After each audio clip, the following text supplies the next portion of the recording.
జబర్దస్త్ నీ బతుకు చెడ కార్యక్రమానికి స్వాగతం సుస్వాగతం. నేను మీ దండరాజ్. ముందుగా విడిపోయిన జంటలో కొంతమంది మేము సెలెక్ట్ చేస్తాం. రామ్ ప్రసాద్, వెల్కమ్ టు నీ బతుకు చెడ. కూర్చోండి. ఏంటదే నీ బతుకు చెడ కార్యక్రమం, కూర్చోండి. ఇప్పుడు మీరిద్దరు ఎందుకు విడిపోయారు? ఇంటికొచ్చి మందులో సోడా కలుపుకుంటాడంటే వాడు. తప్పది. దేనికి? ఒక భర్త తాగుతాడు. దేనికి అడిగావు? నేను తాపి మాత్రమే. కొన్ని రోజుల తర్వాత ఈ యాంకర్ అయ్యాడు. ఇప్పుడు ఫస్ట్ గా వచ్చిన వాళ్ళు ఎవరో ఒక జంటను పిలుద్దాం. కూర్చో. పని మాట్లాడు. కూర్చో. 5 లక్షలు అప్పిచ్చాను, గుర్తుందా మీకు?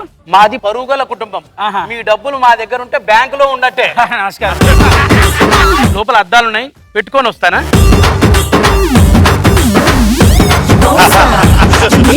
ఎవరవయ్యా నువ్వు? సరాసరి ఇంట్లో వచ్చేసావు. నువ్వేమన్నా దొంగవా ఏంటి? దొంగ కాదండి, నా పేరు కుటుంబరావు. 5 లక్షలు అప్పిచ్చాను, అవి ఇస్తే తీసుకెళ్దామని వచ్చాను. 25 లక్షలు ఎవరికి ఇచ్చావు? మీ ఆయనకి ఇచ్చాను, ఇప్పుడే కనబడ్డాడు. లోపలికి వెళ్ళి అద్దాలు పెట్టుకొస్తాను, ఒకసారి పిలవండి. ఆయన చచ్చిపోయి 10 సంవత్సరాలు అయిందయ్యా. నా భర్త నీకు కనబడ్డా? 10 సంవత్సరాల క్రితం చచ్చిపోయిన నా భర్త ఎలాగున్నాడమ్మా? ఎలాగున్నాడు? బాగున్నాడా? చిక్కిపోయాడా?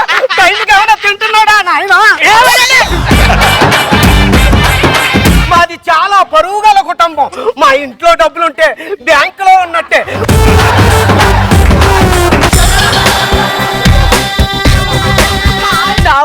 చేసిండు సారు. సారు అమ్మాయి, మీ ఆయన పేరు ఏం పేరు? రామలింగయ్య సారు. ఆడు అటుపక్క ఉన్నాడమ్మా. మన వంశానికి ఇంపార్టెంట్ అయిన ఆస్తి ఇదిగో. పెద్ద కొడల ఈ కట్ట నీకు, చిన్న కొడల ఈ కట్ట నీకు. నాకు ఈ చీపురు కొట్టదు, ఆ చీపురు కట్టే కావాలి. ఎందుకమ్మా? అందులో 4 పుల్లలు ఎక్కువ ఉన్నాయి. 4 పుల్లలు ఇవ్వచ్చు కదమ్మా. ఏ కోడలు కూడా ఎదురు తిరగకూడదు. పద్ధతిగా ఏ కోడలు ఉంటే ఆ కోడలకి ఆస్తి రాసిచ్చా. ఆస్తి లేకపోయినా పర్లేదు, ఇది చాలా మంచి అవకాశం. జై బాహుబలి.